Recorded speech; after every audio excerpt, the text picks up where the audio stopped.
उधर से क्या होता है कि सीता जी की खोज हो जाती है। अब समस्या आती है समुद्र पर पुल बनाने की। समुद्र के ऊपर पुल बनाने की समस्या आती है। 3 दिन तक भगवान श्री राम समुद्र में घुटनों पानी में खड़ा होकर के क्षमा याचना करता है समुद्र से कि समुद्र जल्दी हे सागर राज मुझे रास्ता दे दे, मैं बहुत दुखी हूं। सारी कहानी बताता है, ऐसे ऐसे मेरी पत्नी को रावण ने उठा लिया है, बहुत परेशान कर रखा है, 33 करोड़ देवताओं को भी उसने कैद डाल रखा है, ये सब उपकार का काम करने हम जा रहे हैं, मुझे रास्ता दे दो। लेकिन नहीं, टस से मस समुद्र नहीं हुआ। तीसरे दिन जब समुद्र ने नहीं कोई रास्ता दिया तो कहते हैं श्री राम ने अग्नि बाण मांगा लक्ष्मण से। लक्ष्मण मेरा अग्नि बाण निकालिए, लातों के भूत बातों से नहीं मानते। जब श्री राम ने अग्निबाण पर त्रंचा पर चढ़ाया, उसी समय उस तीर में लपट निकलने लगी अग्नि की। उसी समय ब्राह्मण रूप बनाकर समुद्र बाहर आया और प्रणाम किया और कहा प्रभु मत फूको मुझे, इसमें पूरा संसार बसा हुआ है, यदि आप इसको जला भी दोगे तो भी ये खंडर बन जाएगा, आपकी सेना पार नहीं हो सकती। ऐसा करो, ऐसी विधि करो कि सर्प भी मर जावे और लाठी भी ना टूटे। श्री रामचंद्र जी ने कहा फिर ऐसी कौन सी विधि है वो मुझे बताओ। आपकी सेना में, समुद्र ने कहा आपकी सेना में नल और नील नाम के 2 सेवक और अब आपकी मदद में आए सैनिक हैं। इनके गुरुदेव के द्वारा दी हुई इनको एक शक्ति है, वरदान है, इनके हाथ से पत्थर भी, लोहा भी, चांदी, कांसी भी, ये सब तैरते रहते हैं, ये डूबते नहीं। इनको वरदान प्राप्त है, आप उनकी मदद ले लो। अब देखो पुण्यात्माओं, इन कथाओं से हमने बहुत कुछ सीखना होता है।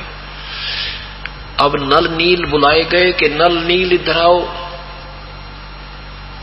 आपको महाराज बुला रहे हैं। नल नील से पूछा कि क्या बेटा तुम्हारे हाथों में ऐसा वर है कि तुम्हारे हाथ से पत्थर तैर जाते हैं? कहा जी। तो राम ने कहा भाई पहले क्यों नहीं आए तुम? मैं 3 दिन हो गए दुखी हो रहे थे। बेटा बताया क्यों नहीं तुमने? तो कह रहे थे जी हम कोशिश तो कर रहे थे, एक दूसरे को कह रहे थे कि हमारे हाथ से पत्थर तैर जाएंगे, पर यह आज्ञा नहीं आने थे। फिर ये हनुमान जैसे बलि खड़े, अंगद जैसे, भाई हमने डर बहुत लगे था कि कहीं एक मार दे धड़ाका मर जाए।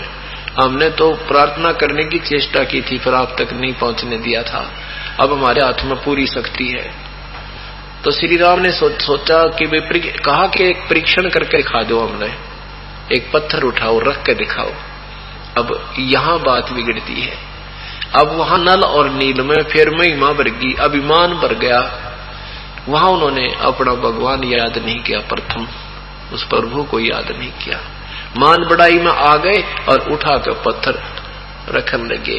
कहीं ये मन में, उनके मन में ये आया कि कहीं तुम्हारी महिमा कम ना हो जाके, न तो किसी तो जंतर मंत्र करके कोई देव तो शक्ति मांगी है, और कहीं तुम्हारी में शक्ति ना महसूस हो और तुम्हारी महिमा ना बने। इस दृष्टिकोण से अंदर में खोट रखते हुए पत्थर उठाया और रखा, डूब गया।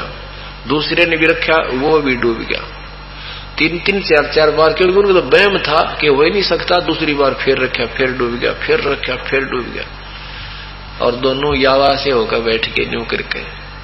अब भगवान श्री राम देख रहा है,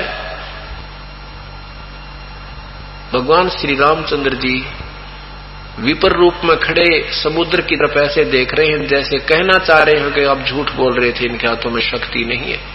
उससे पूर्व ही समुद्र ने कहा कि नलनील तुमने गलती कर दी, अपना गुरुदेव याद नहीं किए, उनको याद करो। रहे नल नील यतन करे हार, तब सतगुरु से करी पुकार।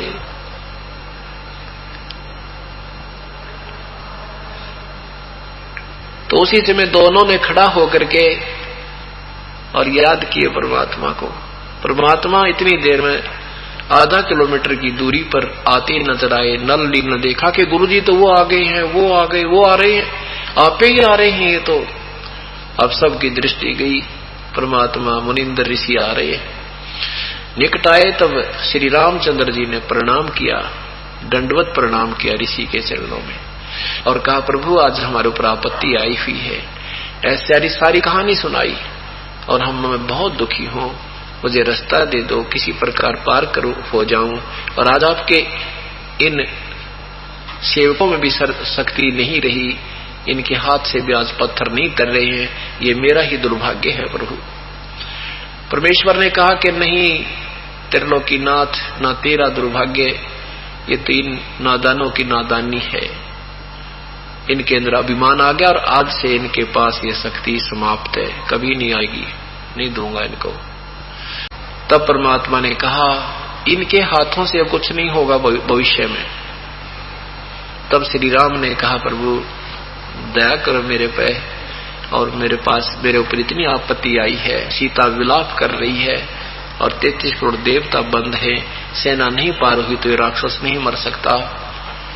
तब परमात्मा ने कहा कि आ जाओ कि मेरे साथ साथ एक बहुत बड़े पहाड़ के चारों तरफ से, और अपनी सोटी ले रहे थे भगवान एक खुंडी, उसके चारों तरफ का इन्होंने निशान लगाए कि इसके बीच बीच के, ये रेखा मैंने खींच दी है, इसके बीच बीच के पत्थर उठा लो, सारे तैर जाएंगे। अब जैसे कहते वो पत्थर लाए और उसे वो पुल बना, वो तैर गए। नल नील शिल्पकार भी थे, उन्होंने उनको छोल छाल के और वो साथ में जोड़ जड़ दिया। हम सुना करते थे कि इससे हनुमान जी ने राम का नाम लिख दिया इसलिए पत्थर तिर गए। अरे गजब हो, कदे क्या करते नल नील ने पत्थर तिरा दिए, कदे को श्री राम ने पत्थर तिरा दिए। और कहते हैं जगत का पेखना पेख्या धनी का नाम ना लेखा, जो करने वाला उसका जिक्र भी नहीं कहीं पर।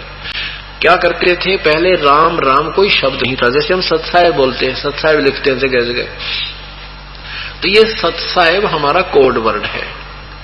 और सत्साहेब का जैसे पहले राम राम कहते थे, ये मंत्र नहीं था। राम शब्द राम राम कोई बोलता था तो सामने वाले उपदेशी सभी होते थे, सामने वाला समझ जाता था राम क्यों बोला इसने, कि अगर राम नाम नहीं ले रहा है तो लेना शुरू कर दे, वो भगवान का जो मंत्र गुरु ने दिया है, और ले रहा है तो वो कहेगा राम राम राम राम भाई राम राम, अगर ले रहा हूं जप रहा हूं, ये उद्देश्य होता था। ये सांकेतिक शब्द है। तो हनुमान जी क्या करते थे कि राम राम बोल देते थे, राम राम भाई, के कोई भक्ति ना कर रहा हो तो भजन करो अपना। तो वो क्या लिखते थे, अपने जो एक पहाड़ ठाया, बड़ा पत्थर ठाया, बड़े बलवान थे, बड़ा पत्थर ठाया, उससे उठाने से पहले उस पर मोटे अक्षर में राम लिख देते थे और चल पड़ते थे ठाकर, उसके पीछे भी आगे भी, कि मेरे से पीछे आने वाले भी देख लेंगे राम राम, देखते अपनी भक्ति करता हूँ कहीं भूल ना जा, और सामने वाले भी देखेंगे राम लिखा है तो वो नाम जो दे रखा गुरुदेव ने वो जाप करते रहेंगे, भूल ना पड़ेगी। उद्देश्य केवल इतना था। और पत्थर किसने तराए थे, वो कबीर परमात्मा। रे नल नील यतन कर हार, तब सतगुरु से करी पुकार। रे नल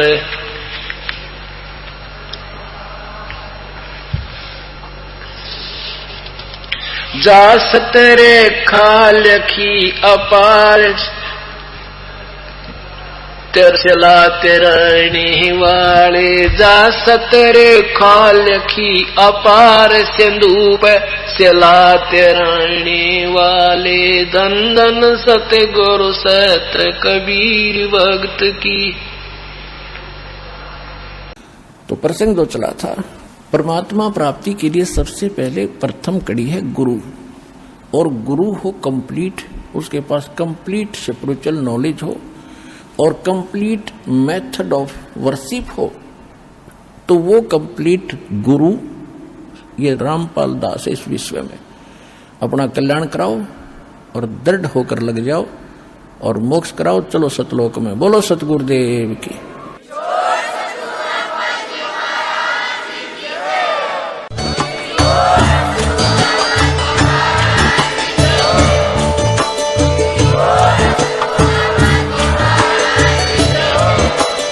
आप सुन रहे थे जगत गुरु तत्वदर्शी संत रामपाल जी महाराज जी के मंगल प्रवचन। अधिक जानकारी के लिए विजिट कीजिए हमारी वेबसाइट www.jagatgururampalji.org। संत रामपाल जी महाराज जी के शुभ आशीर्वाद से पूरे विश्व भर में 500 से भी ज्यादा नाम दीक्षा केंद्र हैं, जिन पर संत रामपाल जी महाराज जी द्वारा ऑनलाइन निशुल्क नाम दीक्षा दी जा रही है। अपने नजदीकी नाम दीक्षा केंद्र का पता करने के लिए संपर्क करें 8222880541।